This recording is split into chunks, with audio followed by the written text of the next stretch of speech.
Are plus upon R minus के अनुपात को त्रिज्य अनुपात कहा जाता है। जैसे मान लो कोई भी आयनिक कंपाउंड होता है, उसमें एक आयनिक कंपाउंड की बात करते हैं, NaCl है, तो Na पर प्लस होता है, Cl पर माइनस होता है। तो धनायन की त्रिज्या अपॉन ऋणायन की त्रिज्या को क्या कहा जाता है? त्रिज्य अनुपात कहा जाता है। और त्रिज्य अनुपात के आधार पर ज्यामिति डिसाइड होती है। जैसे यदि r plus upon R minus का मान है वो 0 से लेकर 1,5 तक हो, 0.15 तक हो, तो इसकी ज्यामिति रेखीय होती है। इसका एग्जाम्पल HF2 माइनस होता है। और इसकी समन्वय संख्या है वो कितनी है? 2 होती है, क्योंकि एक इधर जुड़ा हुआ है, एक इधर जुड़ा हुआ है। समन्वय संख्या क्या होती है? कोई भी धनायन कितने ऋणायनों से सीधा स्पर्श कर रहा है तो वो उस धनायन की समन्वय संख्या होगी। या अपने ऐसे कहीं कोई ऋणायन कितने अन्य धनायनों से स्पर्श कर रहा है तो उस ऋणायन की क्या होगी? समन्वय संख्या होगी।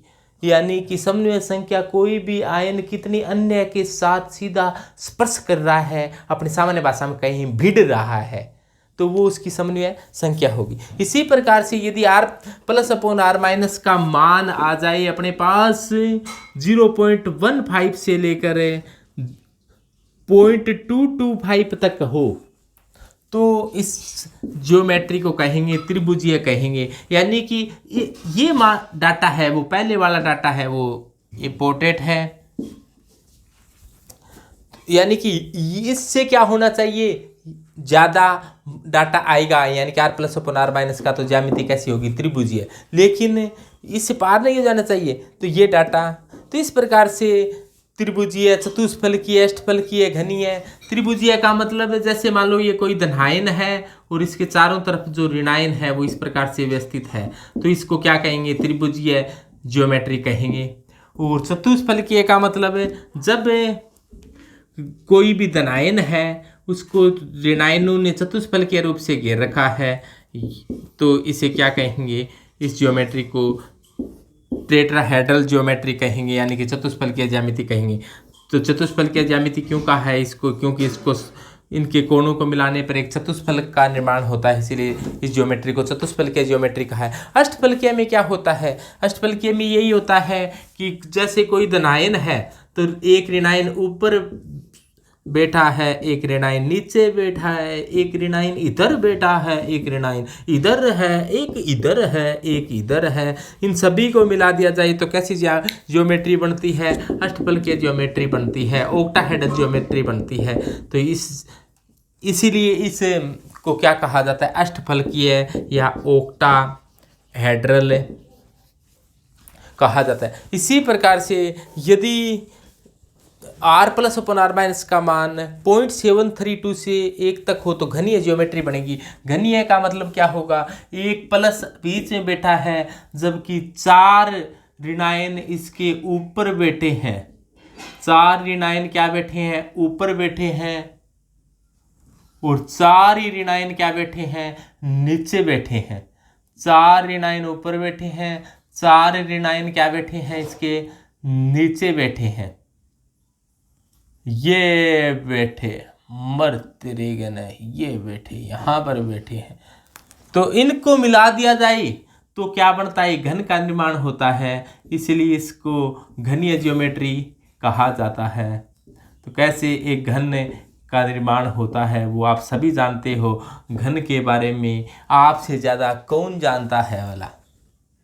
तो ये घनीय है, यानी कि इस घन के अंदर ये धनायन है, ऊपर वाले 4 ऋणायनों के सीधा स्पर्श में है, नीचे वाले भी 4 ऋणायनों के सीधा स्पर्श में है, तो इस ज्योमेट्री को घनीय ज्योमेट्री कहेंगे। तो ये कब होगी? ये जब होगी जब r plus upon R minus का मान आ जाएगा 0.732 से 1 तक, तो इस प्रकार की ज्योमेट्री का निर्माण होगा। यानी त्रिज्या अनुपात के आधार पर ज्योमेट्री क्या होगी ये आप आराम से पता लगा सकते हैं।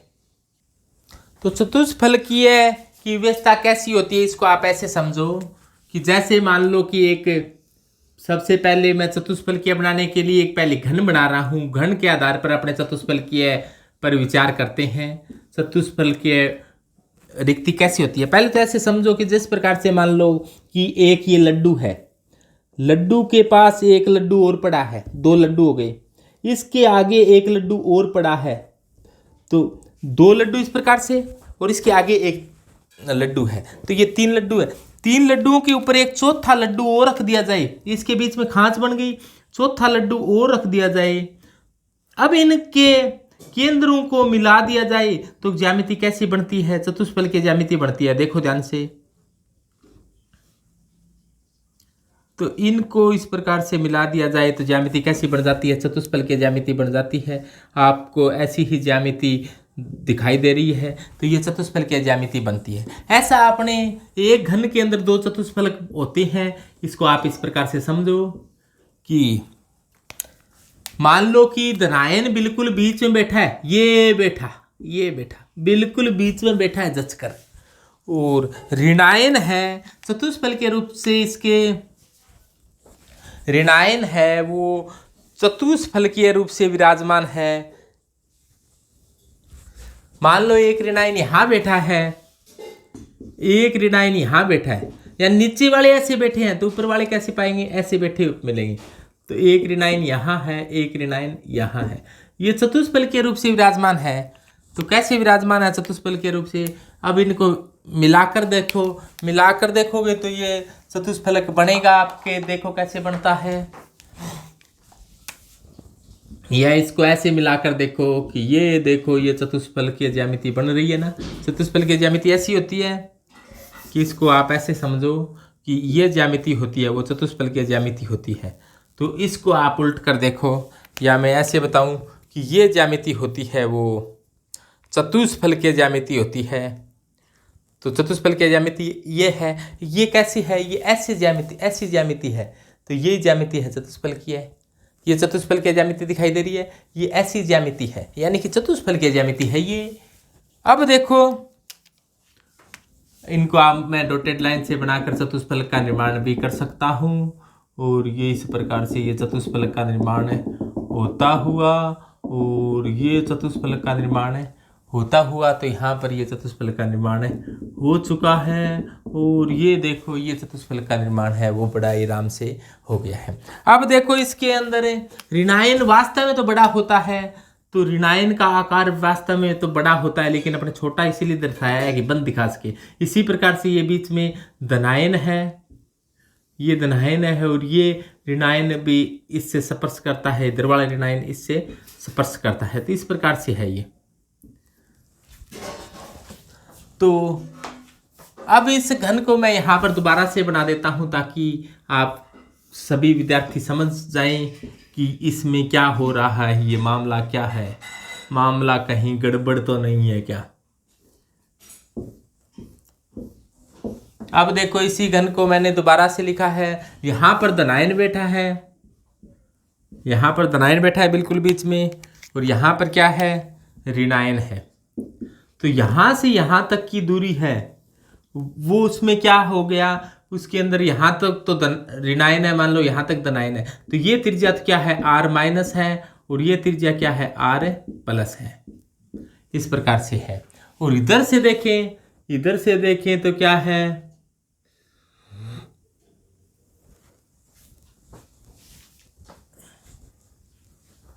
अब देखें, अब नीचे वाले में देखें कि यहाँ पर भी तो ऋणायन है, तो ये ऋणायन आपस में क्या होंगे, ये मिले हुए होते हैं, यानी कि यहाँ से मिले हुए होते हैं। तो अब इनका r plus upon r minus कर लो। तो देखो चतुष्फलकीय ज्यामिति में क्या होता है कि चतुष्फलकीय ज्यामिति इस प्रकार से होती है। तो देखो यहाँ पर ये गोले और ये गोले आपस में स्पर्श कर रही हैं, आगे वाले गोला भी इसके आपस में स्पर्श कर रहा है, तो ये क्या बन गया, एक ट्राइंगल बन गया। और यहाँ पर ऊपर वाला गोला है तो तीनों के स्पर्श कर रहा है, तो इस प्रकार से ये बना है। तो अब इसमें देखो कि यहाँ पर माइनस है और यहाँ पर क्या है, माइनस है। ये माइनस और ये माइनस आपस में स्पर्श करते हैं, तो ये त्रिज्या r माइनस है और ये त्रिज्या r माइनस है, यानी कि यहाँ की और यहाँ की त्रिज्या क्या है, r माइनस है। सबसे पहले तो क्या किया आप लोगों ने, ये एक त्रिभुज बनाया है और इस त्रिभुज में इस घन को, जैसे ये चतुष्फलकीय व्यवस्था थी, इस चतुष्फलकीय व्यवस्था को यहाँ बनाया है।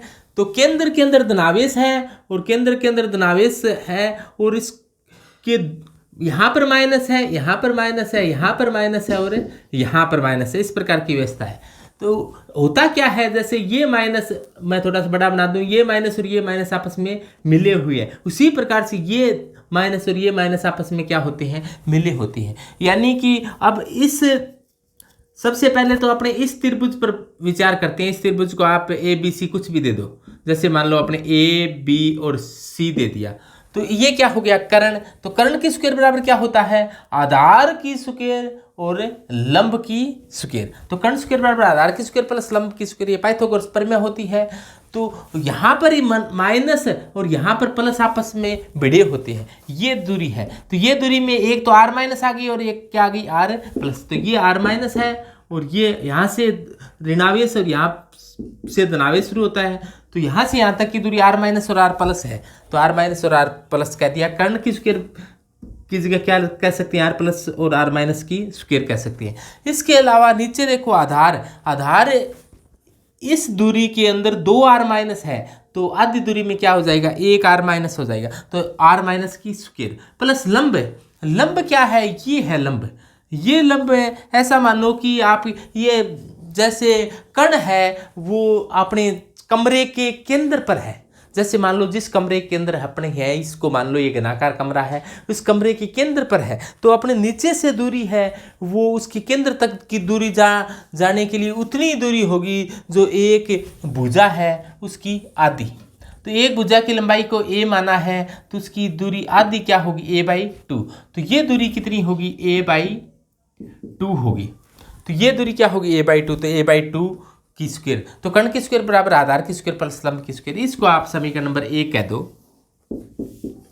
अब इसमें a का मान r प्लस आर माइनस के रूप में रखते तो क्या हो सकता है, अपना r plus upon R minus ज्ञात आसानी से हो सकता है। इसे करने के लिए अपने क्या किया, अब इस त्रिभुज पर विचार किया, इस त्रिभुज पर विचार किया। इस त्रिभुज का मतलब इस त्रिभुज पर विचार किया।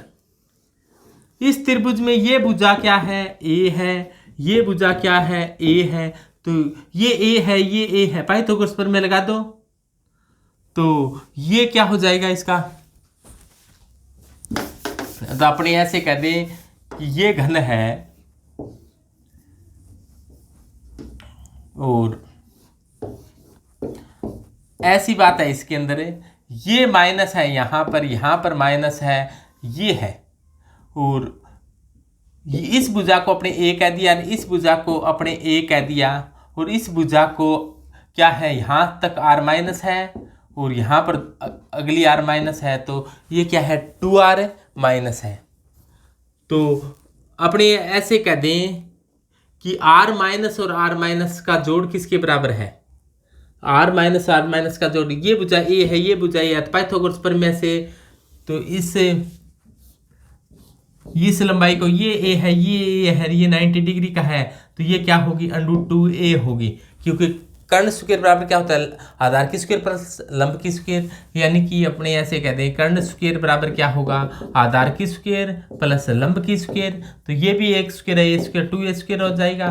तो कर्ण की स्क्वायर बराबर आएगा, कर्ण बराबर क्या आ जाएगा, इसका अंडरूट कर लो। तो एक की स्क्वायर का अंडरूट तो a हो जाएगा, इसका √2 हो जाएगा। यानी कि √2a दूरी में क्या है, √2a दूरी है ये, और इसमें 2 r माइनस है, r माइनस और r माइनस। तो अपने √2a के बराबर क्या लिख सकते हैं, r माइनस और r माइनस। तो √2a बराबर क्या आ गया, 2r माइनस। यहाँ से अपने क्या निकाल लिया, a का मान निकाल लिया। तो a का मान निकालेंगे तो ये अंडरूट को इधर ले जाओ तो 2/√2 आ जाएगा। अपने 2 को आप इस प्रकार से लिख सकते हैं, √2 इंटू √2। तो एक √2 से एक √2 बस कट गया, तो क्या बचा, √2r। a का मान क्या आ गया, √2r। यहाँ पर अपने जैसे पहली नंबर समीकरण थी कि a/2 की स्क्वायर है, तो a/2 की स्क्वायर को a की स्क्वायर 2 की स्क्वायर को अपने 2 की स्क्वायर क्या लिख सकते हैं, 4 लिख सकते हैं। तो यहाँ से a स्क्वायर का मान चाहिए, तो a का मान √2r माइनस आ गया। तो a की स्क्वायर का क्या हो जाएगा, तो इसकी स्क्वायर कर दो, इसकी स्क्वायर करो हट जाएगा, आर माइनस की स्क्वायर आ जाएगा। ये मान इसके अंदर रख दें तो क्या होगा, देखो कि आर प्लस से आर माइनस की स्क्वायर बराबर क्या आ जाएगा, आर माइनस की स्क्वायर प्लस ए की स्क्वायर का मान क्या रखोगे आप, ए की स्क्वायर का मान 2r माइनस की स्क्वायर, तो 2r माइनस की स्क्वायर बटे 4। तो 2/4 को क्या लिख सकते हो आप, 2 2 4 1/2, तो 1/2 को इस प्रकार से लिख दिया। तो ये भी r माइनस की स्क्वायर है, ये r माइनस की स्क्वायर का आधा है, तो इसको आप लघुत्तम ले लो 2, तो ये कितना आ जाएगा, 2 1 2 3/2, तो ये आ जाएगा 3/2 r माइनस की स्क्वायर। तो इसका जोड़ आएगा 3/2 r माइनस की स्क्वायर। किसके इक्वल आ गया, ये r प्लस r माइनस की स्क्वायर के इक्वल आ गया है। तो अब इसका अंडरूट हटा दें, ये अंडरूट हटाएंगे